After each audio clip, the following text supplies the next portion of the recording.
Hello everyone, আজি ডাঠা ভাজিৰ recipe লৈ আহিছোঁ। ডাঠাখিনি প্ৰথমে আমি ভালকৈ বাছি ল'ম আৰু যোনটো তাৰ ঠাৰি হয় সেইখিনিও ভালকৈ তাৰ বাকলিখিনি গুচাই ল'ম। গুচাই কিনে ভালকৈ ধুই মেলি লৈ সৰু সৰুকৈ মিহি মিহি কাটি ল'ম। চাই গৈ থাকোঁচোন ভিডিঅ'খিনি।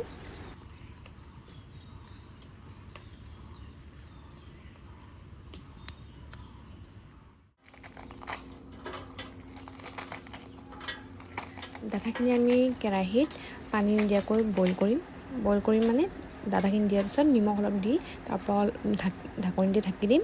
তাৰপৰা পানী ওলাব।